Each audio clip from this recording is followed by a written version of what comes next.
नमस्कार दोस्तों, मैं कौशन सिंह कैरियर पर आपका स्वागत करता हूं। आज मैं 13 सितंबर 2022 के मोस्ट सिलेक्टिव और इम्पॉर्टेंट क्वेश्चन इस वीडियो में डिस्कस करेंगे। यह वीडियो आपके आने वाले एग्जामों के लिए बहुत ही यूज़फुल होने वाला है। तो चलिए देखते हैं पहला क्वेश्चन। ब्रिटेन के नए सम्राट कौन बने हैं? तो ब्रिटेन के नए सम्राट चार्ल्स द्वितीय बने हैं। कौन बने हैं? चार्ल्स द्वितीय बने हैं। ये देखते हैं इनके बारे में थोड़ा। 73 वर्ष की इनकी आयु है। चार्ल्स द्वितीय ब्रिटेन की महारानी एलिजाबेथ द्वितीय के निधन के बाद ब्रिटेन के नए राजा बन गए हैं। इनकी ताजपोशी लंदन के सेंट जेम्स पैलेस में की गई। कहाँ की गई? लंदन के सेंट जेम्स। किसकी जगह पे बने हैं? एलिजाबेथ द्वितीय के निधन के बाद। किंग चार्ल्स द्वितीय का पूरा नाम है चार्ल्स फिलिप आर्थर जॉर्ज। इनका जन्म 4 नवंबर 1948 को हुआ था। कब हुआ था? 4 नवंबर 1948 को हुआ था। और यह प्रिंस फिलिप तथा महारानी एलिजाबेथ द्वितीय के बेटे हैं। किसके बेटे हैं? प्रिंस फिलिप तथा महारानी एलिजाबेथ द्वितीय के बेटे हैं। चलिए अगला क्वेश्चन देखते हैं। द फ्रेजर इंस्टीट्यूट द्वारा जारी विश्व आर्थिक स्वतंत्रता सूचकांक 2022 में कौन सा देश किस स्थान पर रहा है? कौन सा देश शीर्ष स्थान पर रहा है? तो कौन सा देश शीर्ष स्थान पर रहा है? तो हांगकांग देश शीर्ष स्थान पर रहा है। द फ्रेजर इंस्टीट्यूट द्वारा यह जारी किया जाता है। किसके द्वारा जारी किया जाता है? यह द फ्रेजर इंस्टीट्यूट द्वारा जारी किया जाता है। देख लेते हैं कुछ पॉइंट। द फ्रेजर इंस्टीट्यूट के अनुसार हांगकांग विश्व की सबसे मुक्त अर्थव्यवस्था है। विश्व के आर्थिक स्वतंत्रता हांगकांग को 10 में से 8.59 अंक हासिल किए हैं। भारत इस सूचकांक में 6.72 अंक के साथ किस स्थान पर रहा है? 89वें स्थान पर रहा है। भारत का स्थान कौन सा? 89वां स्थान रहा है। इस सूचकांक के अनुसार 2019 की तुलना में भारत की रैंकिंग में सुधार हुआ है। और भारत के स्थित अपने पड़ोसी देशों से बेहतर है। भारत जो है अपने पड़ोसी देश से, जितने भी पड़ोसी देश हैं उनसे बेहतर है। तो देख लेते हैं कौन कौन से पड़ोसी देश हैं और क्या उनकी अर्थव्यवस्था में रैंक रही है। जैसे मान लीजिए नेपाल जो है 103वां अंक प्राप्त की 103वें नंबर पर है। और चीन जो है 116वें स्थान पर है। पाकिस्तान 130वें स्थान पर है। बांग्लादेश 139वें स्थान पर है। तो लिख लीजिएगा प्लीज़। नेपाल 103वें स्थान पर है। चीन 116वें स्थान पर है। पाकिस्तान 130वें और बांग्लादेश 139वें स्थान पर है। चलिए अगला क्वेश्चन देखते हैं दोस्तों।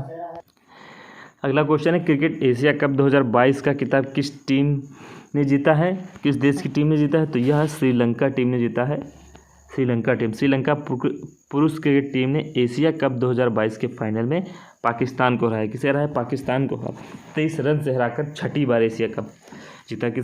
छठी बार एशिया कप का विजेता बना है। इस मैच में श्रीलंका के खिलाड़ी भानुका राजपक्षे को प्लेयर ऑफ द मैच चुना गया है, जबकि श्रीलंका के स्पिन गेंदबाज वनुंदु हसरंगा को प्लेयर ऑफ द सीरीज चुना गया है। चलिए अगला आगे देखते हैं थोड़ा इसके बारे में। एशिया कप 2022 का आयोजन कहाँ पर हुआ है? संयुक्त अरब अमीरात में हुआ है। यह 15वां संस्करण था। एशिया कप 2022 में सर्वाधिक रन किस खिलाड़ी ने बनाया? तो मोहम्मद रिजवान जो पाकिस्तान के हैं। एशिया कप 2022 में सर्वाधिक विकेट किस गेंदबाज ने? भुवनेश्वर कुमार जो भारत के हैं। एशिया कप 2023 का आयोजन कहाँ होगा? पाकिस्तान में आयोजन होगा। चलिए अगला क्वेश्चन देखते हैं। अगला question, tennis tournament US open 2022 में पुरुष एकल का खिताब किसने जीता है?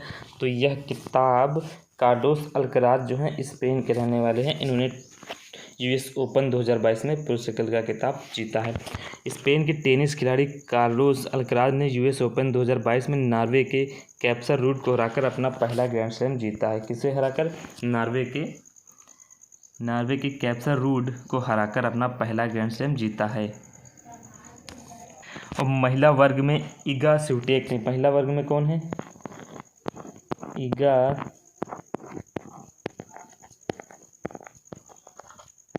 स्विटेक ने ट्यूनीशिया की आंस जोबरेक जो है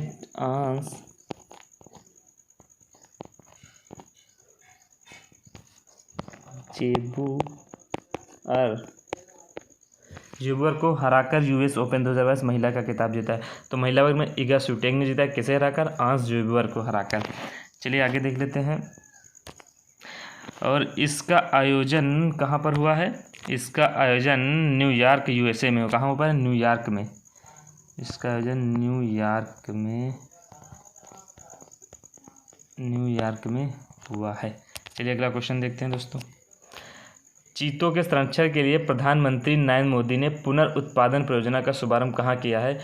जो चीतों के संरक्षण के लिए प्रधानमंत्री द्वारा पुनर्उत्पादन परियोजना का शुरू किया गया है, ये कहाँ पर किया गया? या तो मध्य प्रदेश में शुरू किया गया, मध्य प्रदेश के कुनो पालपुर राष्ट्रीय उद्यान में। कहाँ पर? कुनो पालपुर राष्ट्रीय उद्यान में।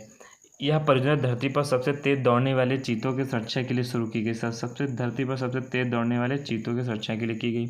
यह पहली अंतर महाद्वीपीय चीता स्थानांतरण परियोजना है। यह पहली अंतर महाद्वीपीय स्थानांतरण परियोजना है। इस परियोजना के तहत अफ्रीका, मतलब कहाँ से ये चीता आ रहे हैं? अफ्रीका से आने वाले चीतों को कुनो नेशनल पार्क में छोड़ा जाएगा। चलिए अगला क्वेश्चन देखते हैं।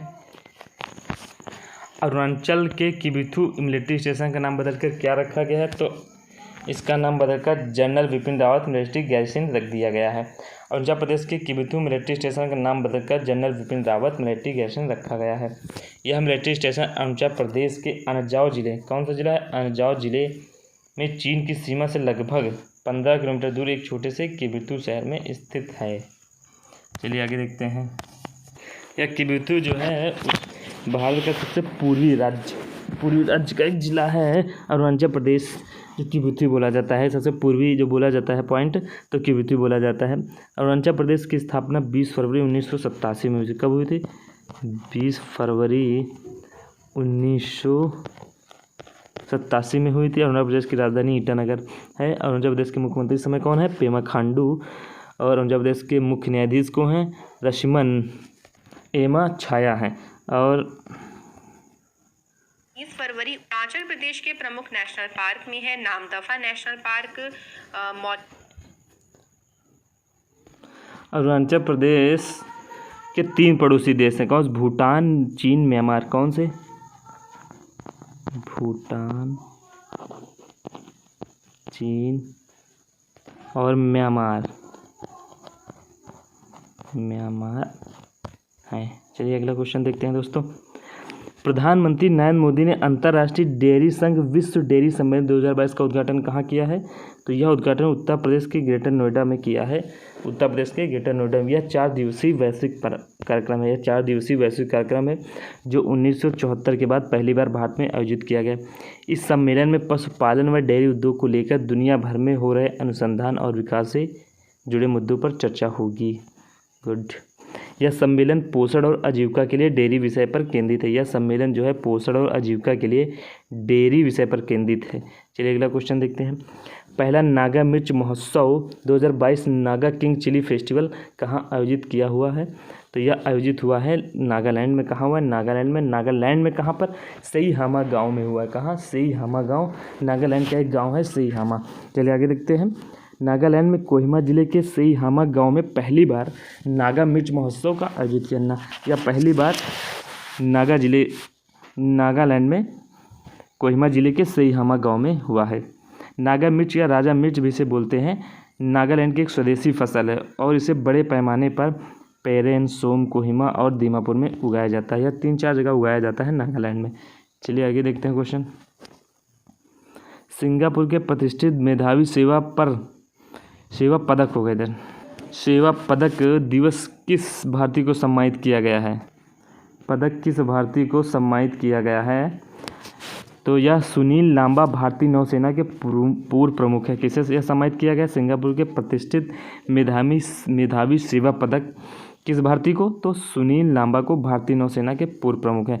सिंगापुर के राष्ट्रपति महामहिम मैडम हलीमा याकूब, जो राष्ट्रपति महामहिम हलीमा याकूब हैं, इन्होंने भारतीय नौसेना के पूर्व chief of naval staff admiral Sunil Lanba को प्रतिष्ठित पिंगट जसा, इसे एक ये भी बोला जाता है जिमलिंग या मेधावी सेवा पदक 2022 से सम्मानित किया गया है।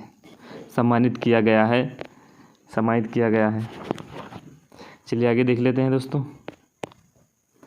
स्वामी स्वरूपानंद सरस्वती का 99 साल की उम्र निधन हो गया है। यह कौन थे? तो यह द्वारका एवं शारदा पीठ के शंकराचार्य। कौन थे? द्वारका एवं शारदा पीठ के शंकराचार्य और एक हिंदू आध्यात्मिक गुरु थे और स्वतंत्रता सेनानी भी रहे। हिंदू के सबसे बड़े धर्म गुरु शंकराचार्य स्वरूपानंद सरस्वती का निधन हो गया है और जगत गुरु शंकराचार्य स्वामी स्वरूपानंद सरस्वती 2 मठ हैं, द्वारिका और ज्योतिमठ के शंकराचार्य भी थे ये। चलिए दोस्तों, हम कुछ टॉप 5 महोत्सव रिवाइज कर लेते हैं जो आने वाले एग्जाम में बहुत महत्वपूर्ण होने वाले हैं। चलिए देख लेते हैं जल्दी फटाफट देख लेते हैं दोस्तों। नुआखाई जुहार जो मेला है, जुहार मेला या उड़ीसा कहाँ मनाया गया है? उड़ीसा में मनाया गया। मोस्ट इंपॉर्टेंट क्वेश्चन है, लिख लीजिएगा इसे। नुआखाई जुहार उड़ीसा में, कहाँ? उड़ीसा में। और 50वां अखिल सुमंग लीला या त्यौहार कहाँ मनाया गया? इम्फाल मणिपुर में। कहाँ? इम्फाल मणिपुर में। और ओणम त्यौहार यानी ओणम उत्सव या केरल में मनाया गया है। कहाँ मनाया गया है? केरल में मनाया गया है। चलिए और देख लेते हैं, और आगे देख लेते हैं, 2-4 बचे हुए हैं। और मोस्ट इम्पॉर्टेंट मारबत उत्सव कहाँ मनाया गया है? तो यह नागपुर महाराष्ट्र में मनाया गया है। कहाँ? नागपुर महाराष्ट्र में मनाया गया है। और आदिपुरम महोत्सव कहाँ मनाया गया है? या तमिलनाडु में मनाया गया है। कहाँ मनाया गया है दोस्तों? तमिलनाडु में मनाया गया। मैंने आपको 2022 के 13 सितंबर के मोस्ट सेलेक्टिव और इम्पॉर्टेंट क्वेश्चन करा दिए हैं। और अगर आपको वीडियो पसंद आता है प्लीज़ लाइक एंड शेयर। चलिए मिलते हैं नए वीडियो के साथ, तब तक के लिए बने रहिए हमारे चैनल पर। धन्यवाद।